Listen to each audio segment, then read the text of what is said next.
is doing well. Just trying to get some viewers online, and we're at District at Green Valley Ranch. As you can see, the title of this video is Why is Everywhere in Vegas Feel Dead? Now, you could see that it doesn't look very dead right here. There's traffic, but just because, again, you see a lot of cars does not mean that the places where people hang out, their physical bodies, are necessarily dead. You know, in terms of a lot of places you go, you know, hangout spots, grocery stores, town centers, you name it, a lot of places feel dead. And what I mean by that is when I was a kid growing up, when I used to go to malls, grocery stores, certain hangout places, they're usually just dead. And that's just really, really the sad part, because what it seems like is the fact places just don't seem as busy as they were back in 2019 or 17, around the time when I was first here. For instance, like when I was at the cafe called Madhouse Coffee, I used to hang out there quite often because, you know, the free Wi-Fi and everything. It was pretty much bustling with people. People used to hang out, do hookah, they used to get some drinks and so forth. But nowadays, it's not really like that. Nowadays, you go there, it's like half of the people are there. Just look around you. You may argue right now, where we're entering the 215, the fact that, you know, there's still a good number of cars, and again, looks like there's more cars headed west than there are east, because when we head west, we're getting closer to the strip. The thing is, though, that when we go further, you know, west, we find out that the areas we hang out are not very busy. You know, the only areas that nowadays in Vegas get busy are typically certain clubs, event venues. You might say that that is the case for maybe gyms, but rarely anywhere else is busy. For an example, you go to Town Square, it's rarely busy. You go to a lot of different places, they're just dead in comparison. It's really, really, really sad. And I guess really the question is, what's going on?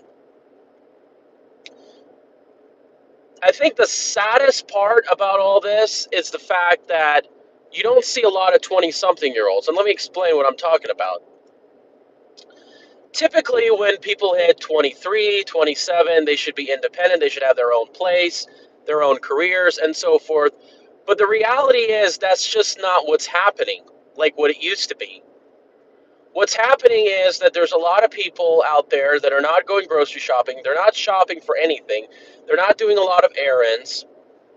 All they're doing, it seems like, is just working, schooling, clubbing, and staying at home.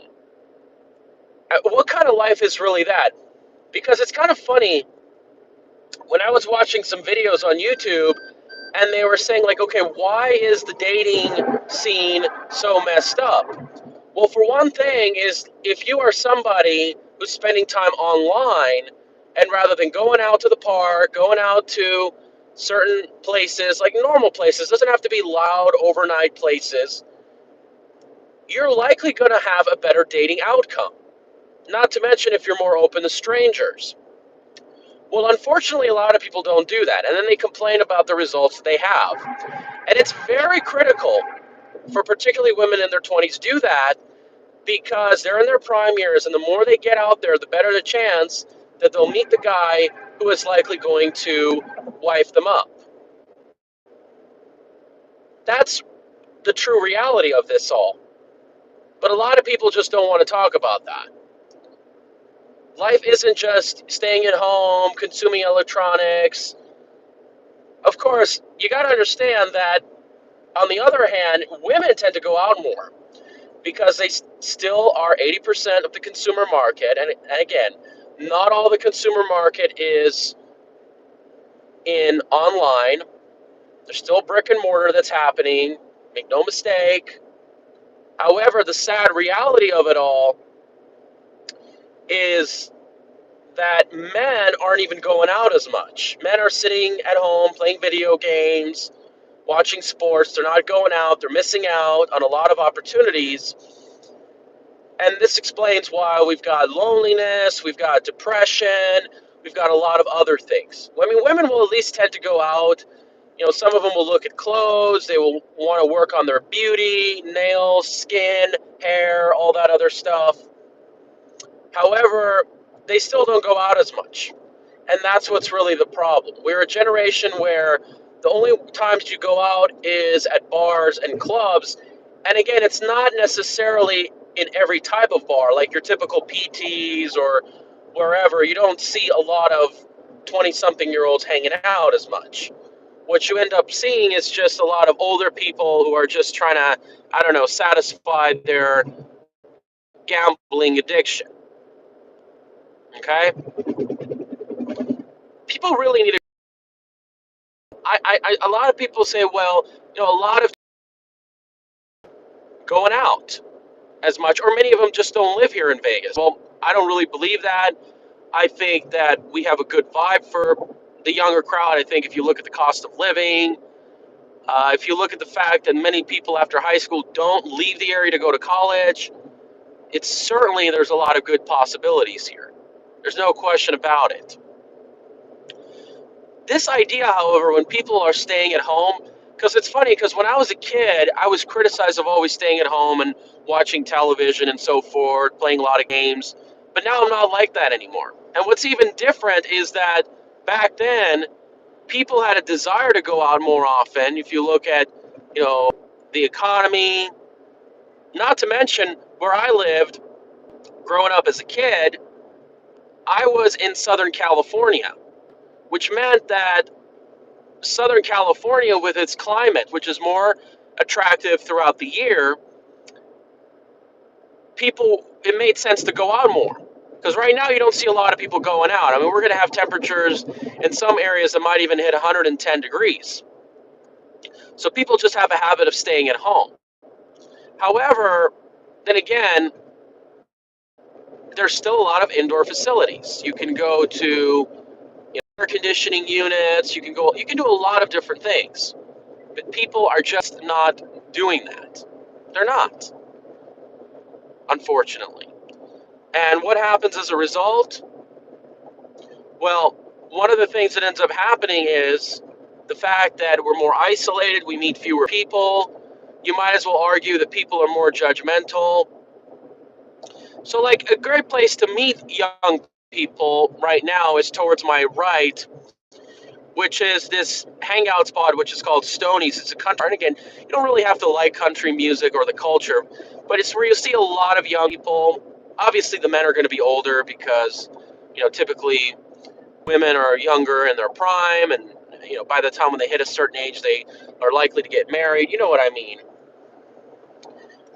The point is that young people don't go out, and this is what's causing an increase in loneliness among a lot of millennials and Gen Z and what have you. It is just really, really sad. It is just unbelievable, folks. We need to get out more often. We need to do more things. And this is a really, really sad epidemic that we're living in. I remember back in the day, even like in the 90s, kids used to play outside, play sports on the streets. Like, I was just with my buddy. He goes out to the backyard. Like, he did it early in the morning. He did late at night. Because, like, that's really the more comfortable times of the day. And luckily, we have clouds to kind of block out the sun. This is not good, man. It really isn't. And I do believe that, you know, as time moves on, as we're going to start seeing things change, a lot of truth gets to be exposed, we're going to have to see more of that. You know, to meet people is not going to come from the apps. Unless, I don't know if there's a third-party verification service, which, by the way, I have to say that I haven't heard of anyone that's like that. We're going to see some real changes. I mean, wait until we see the long-term effects of the jab. Maybe this is what it is. People are so depressed, they're sick, they have no money, they're probably drugged out, they're obese, they're prescription drug addicted. Who knows? Who knows? They're depressed. We're going to have a wave of evictions coming very, very soon. Because me and my buddy, we hung out at IKEA. It was dead last night. And the IKEA is like a few miles ahead of us. We hung out at downtown Summerlin, the Jing, around 8, 9 p.m. There wasn't that many people. I mean, there was a good number of people, but like almost everybody was over 30. And then I met somebody who I already knew. So it's kind of funny because you keep going out and then you meet a lot of the same people over and over again. You know, it's kind of interesting. Vegas is like a small to big city. I don't know, a lot of people really notice that. The thing is, though, it's like there's only a few people like me that have that mentality and value.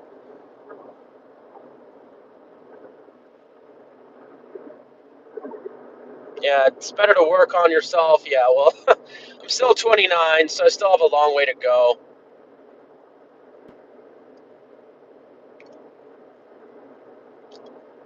Yeah,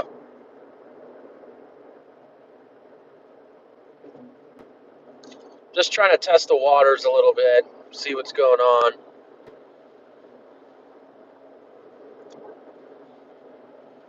Unbelievable. Anyway, you let me know what you think. This is social isolation. Everywhere is dead. Which I have to tell you this, this comes back to my main issue that our urban planning is a problem. The cul-de-sacs, the gated areas, the strip malls, mass parking lots, office parks, major arterial stroads, whatever you want to call them, all of that is leading to a lot of social isolation. The fact that you have to drive everywhere you got to go, tract homes, this is really not going to work, folks. You can blame the social media all you want, but these problems were happening way before 2010. I remember that. Have I considered relocating? I'm actually going to be traveling somewhere out of state, out of the region of the country. So I'm going to let you know how that works out. Some people tell me I should move. We'll have to see. Won't be that easy. See you guys.